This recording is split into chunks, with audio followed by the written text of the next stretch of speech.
दोस्तों, हम आप जो भी चीज़ देख रहे हैं उसका अतीत बन जाना तय है। पृथ्वी पर जीवन का अस्तित्व भी इसमें शामिल है। एक दिन ये भी अतीत बन जाएगा, लेकिन कब, आइए जानते हैं इसके बारे में। जीवन पृथ्वी पर केवल इसीलिए मौजूद है क्योंकि यह एक नाजुक और वास्तव में एक डेलिकेट बैलेंस की देन है।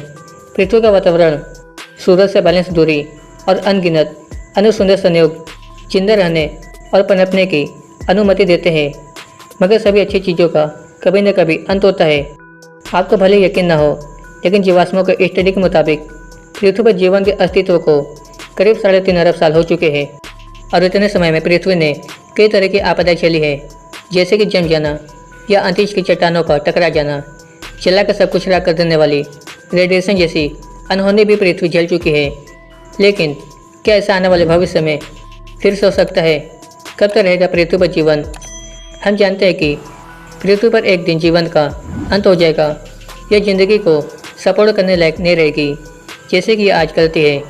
इस ग्रह पर जीवन का अंत आज से अरबों साल के बाद होगा, लेकिन सितारों और अंतरिक्ष के अध्ययन के आधार पर कुछ मामलों में यह कल भी, आज भी, यह कभी भी हो सकता है। वैज्ञानिकों का मानना है कि कई तरीके हैं जो किसी भी समय मिनटों में पृथ्वी पर से जीवन का अंत कर देंगे। जब पृथ्वी का पिघला हुआ कोर ठंडा हो जाएगा, पृथ्वी एक प्रोटेक्टिव मैग्नेटिक शील्ड यानी चुंबकीय ढाल से घिरी हुई है, जिसे मैग्नेटोस्फीयर कहा जाता है। यह फील्ड पृथ्वी के रोटेशन यानी घूमने से पैदा होती है, जो तरल लोहे और निकल के एक मोटे घोल को मेटल के ठोस गेंद के चारों तरफ घुमाता है, जिससे एक विशाल इलेक्ट्रिक डायनेमो बनता है। मैग्नेटोस्फीयर सूरज से निकलती भयंकर किरणों को रिफ्लेक्ट करती है। सूरज की इन किरणों से हिट होने से मैग्नेटोस्फीयर की शेप और साइज बदलती रहती है। सूरज की इन किरणों की पृथ्वी के वातावरण से टकराने की वजह से सुंदर अरोराओं का निर्माण होता है। पृथ्वी दोनों ध्रुवों पर इन्हें साफ साफ देखा जा सकता है। मगर कभी जब यह कोर ठंडा हो जाएगा तो ये मैग्नेटिक डायनेमो भी बंद हो जाएगा और हम मैग्नेटोस्फीयर को भी खो देंगे, और साथ ही सोलर विंड से सुरक्षा भी खत्म हो जाएगी और तब पृथ्वी का वातावरण भी नष्ट होकर अंतरिक्ष में समा जाएगा। जैसा कि आप जानते हैं कि मंगल ग्रह कभी पानी से भरपूर हुआ करता था और इसका अपना घना वातावरण भी था, लेकिन दुर्भाग्य से अरबों साल पहले इसी तरह की एक घटना ने मंगल ग्रह को लगभग वायुहीन, एयरलेस विज्ञान बना दिया। जैसा कि आज हम जानते हैं, जब सूरज अपने अंत की तरफ बढ़ेगा और एक्सपेंड होने लगेगा, तब पृथ्वी का भी अंत हो जाएगा। सूर्य और इससे हमारी दूरी शायद हमारे अस्तित्व का सबसे महत्वपूर्ण हिस्सा है, लेकिन सूरज भी एक तारा है और सभी तारों का कभी न कभी अंत होता है। यह हमेशा ऐसा नहीं रहेगा जैसा कि यह आज है। अब से अरबों साल बाद सूर्य बहुत हाइड्रोजन पर चल रहा होगा और तभी हाइड्रोजन की जगह हीलियम को फ्यूज करना शुरू कर देगा। यह और भी ज़्यादा एनर्जेटिक प्रोसेस है और ऐसे में सूर्य अपनी परतों को बाहर को ढकेल देगा और शायद सूर्य पृथ्वी को अपनी ओर खींचना शुरू कर देगा। हम सभी जलकर राख हो जाएंगे और भाप बनकर ब्रह्मांड में समा जाएंगे। और ऐसा भी हो सकता है कि सूर्य का विस्तार पृथ्वी को अपनी ऑर्बिट से बाहर ढकेल दे और तब पृथ्वी एक अनजान जमे हुए ग्रह की तरह ब्रह्मांड में अनंत काल तक भटकती रहेगी।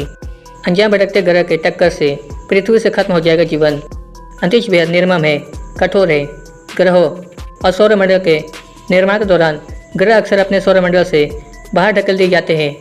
हाल के अध्ययन सिमुलेशन के आधार पर वास्तव में भटकते अनजान ग्रहों की संख्या हमारे मिल्की वे में सितारों की संख्या से 1 लाख गुना ज़्यादा हो सकती है। ऐसा कोई अनजान भटकता ग्रह कभी भी हमारे सौरमंडल में आकर तबाही मचा सकता है और पृथ्वी को उसकी ऑर्बिट से ढकेल कर एक्सट्रीम और इनहॉस्पिटेबल ऑर्बिट में डाल सकता है, या यहाँ तक कि हमें सौरमंडल से बाहर भी ढकेल सकता है। यह हमारे किसी नज़दीक ग्रह जैसे मरकरी या वेनस से टकराने का कारण भी बन सकता है। अगर ऐसा हुआ, पृथ्वी एक बर्फ की गेंद में जम जाएगी। ऐसे में पृथ्वी को अकल्पनीय ठंड और चिलचिलाती गर्मी के बीच भड़कने का कारण बना सकता है। क्या ऐसा भी हो सकता है कि पृथ्वी के पास से गुजरने और उसकी ऑर्बिट से डिस्टर्ब करने के बजाय भड़कते हुए अनजान ग्रह की पृथ्वी से सीधे टक्कर हो जाए? अगर ऐसा हुआ तो ये बहुत अभूतपूर्व नहीं होगा। ऐसा पहले भी होता रहा है। लगभग 4.5 अरब साल पहले सौरमंडल में ऐसा ही एक अनजान ग्रह हमारे सौरमंडल में एक बड़े ग्रह से टकराया था, जिसे पृथ्वी और उसके चंद्रमा का निर्माण हुआ था। एक नई रिसर्च खोज जिससे पता चलता है कि दो ग्रह आपस में टकराकर पूरी तरह से गैसी और तरल चट्टान के तेजी से घूमने वाले डोनट में वेपोराइज हो गए। ऐसा हमारे पृथ्वी के साथ भी हो सकता है। एस्टेरॉइड और कॉमेट्स के टकराने से भी पृथ्वी से जीवन का हो सकता है खात्मा। हॉलीवुड को एस्टेरॉइड से बहुत प्यार है। अंतरिक्ष में भटकती चट्टानें बहुत विनाशकारी हो सकती है। एक ऐसे बड़े टक्कर ने शायद पृथ्वी से डायनासोरों का खात्मा किया था। हालांकि पूरे ग्रह से जीवन का खात्मा करने के लिए बहुत सारे एस्टेरॉइड की जरूरत होगी, लेकिन फिर भी ऐसा हो सकता है कि लाखों साल पहले पृथ्वी निर्माण के बाद इस तरह के सैकड़ों कॉमेट्स की भारी बमबारी पृथ्वी पर हुई। ये टक्कर इतने खतरनाक थे कि पृथ्वी पर मौजूद महासागर पूरे एक साल तक उबलते रहे थे। उस वक्त पृथ्वी पर सिर्फ सिंगल सेल लाइफ फॉर्म ही मौजूद थी, जो कि इस टक्कर के बाद भी बचे रहे थे। लेकिन पृथ्वी पर मौजूद आज की ज़िंदगी इस टक्कर को झेल नहीं पाएगी। हवा का तापमान कई हफ्तों तक 900 डिग्री फ़ारेनहाइट से अधिक पहुंच जाएगा अगर हमें एक ऐसे ही टक्कर का सामना करना पड़ा, और ऐसे में पृथ्वी पर ज़िंदगी का बचा रहना नामुमकिन होगा।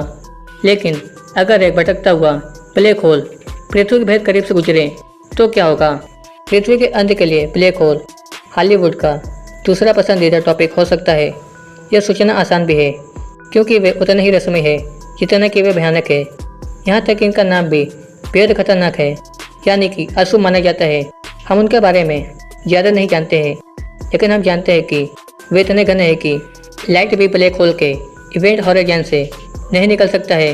वैज्ञानिकों को लगता है कि रेकोयर्ड ब्लैक होल भटकते ग्रहों की तरह अंतरिक्ष में भटक रहे हैं। ऐसा एक ब्लैक होल हमारे सौरमंडल से भी गुजर सकता है, और ऐसा हो जाए तो यह बिल्कुल भी अजीबोगरीब घटना नहीं होगी।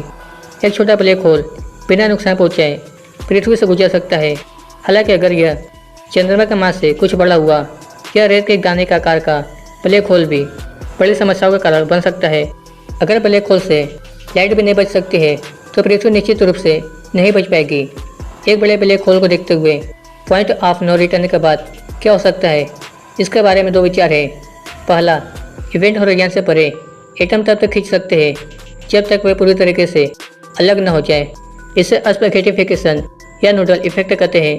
दूसरा थ्योरी यह है कि ऐसे में हम ब्रह्मांड के अंत की तरफ बढ़ेंगे, या कुछ वैज्ञानिकों का मानना है कि हम इवेंट हॉरिजॉन के जरिए वार्म होल से होते हुए किसी और ब्रह्मांड में प्रवेश करेंगे।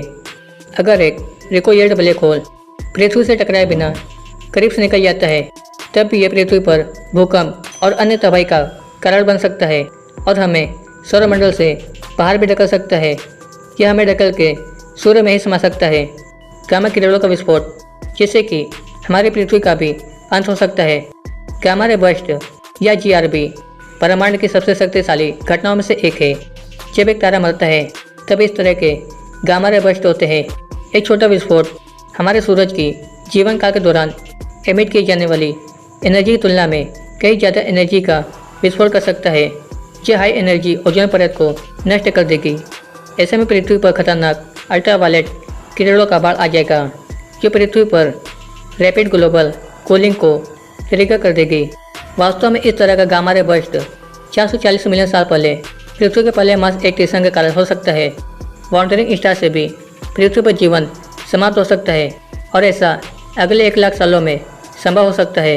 अरबों साल से हमारे ग्रह सोलर सिस्टम में सूर्य के इर्द गिर्द चक्कर लगा रहे हैं, लेकिन अगर कोई तारा हमारे सौरमंडल के नज़दीक आ जाए तो क्या होगा? साल 2015 में हुए एक रिसर्च में बताया गया था कि ऐसा संभव है, और यह भी कहा गया है कि यह जल्दी हो सकता है। जर्मनी के max Planck institute for astronomy के कुरियन बेलर जोन्स ने ऐसे दो तारों को पॉइंट आउट किया है, जिसका नाम है HIP 85-605, और ये हमारे इतने पड़ोस में है कि वो सिर्फ 2.4 लाख से लेकर 4.7 लाख साल के बीच में पृथ्वी के करीब पहुंच सकता है। GL 710 के भी 13 लाख सालों में पृथ्वी के करीब पहुंचने की आशंका है। मामेजक के मुताबिक GL 710 बड़ा तारा है और HIP 85-605 भी। तो क्या इनसे पृथ्वी के जीवन को खतरा होगा? ऐसे तारे सौरमंडल के अंदर आने पर खतरनाक साबित हो सकते हैं, लेकिन इसकी आशंका बेहद कम है। बेला जोन्स के मुताबिक किसी भारी तारे के पृथ्वी के सोलर सिस्टम में पहुंचने की संभावना न के बराबर है। ब्रह्मांड अपने अंतिम बिग रिप में टुकड़े टुकड़े हो जाएगा। यह वह चीज़ है जो वास्तव में पृथ्वी को नहीं बल्कि पूरे ब्रह्मांड को समाप्त कर सकती है।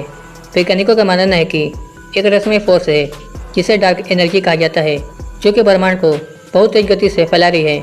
अगर ब्रह्मांड ऐसे ही फैलता रहा तो अब से लेकर 22 अरब साल बाद एटम्स को एक साथ रखने वाली फोर्स फेल हो जाएगा और ब्रह्मांड के सभी पदार्थ रेडिएशन में विलीन हो जाएंगे।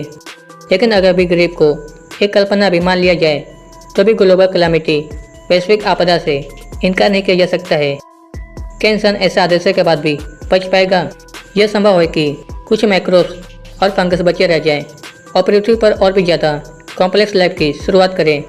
लेकिन अगर हमारा विनाश पूरी तरह से होना लिखा है तो हम सिर्फ उम्मीद कर सकते हैं कि हमारे जैसी इंटेलिजेंट लाइफ ब्रह्मांड में कहीं और मौजूद होगी, जो कि हमारे अंत का भुगतान करने लायक होगी। तो आज की वीडियो में बस इतना ही।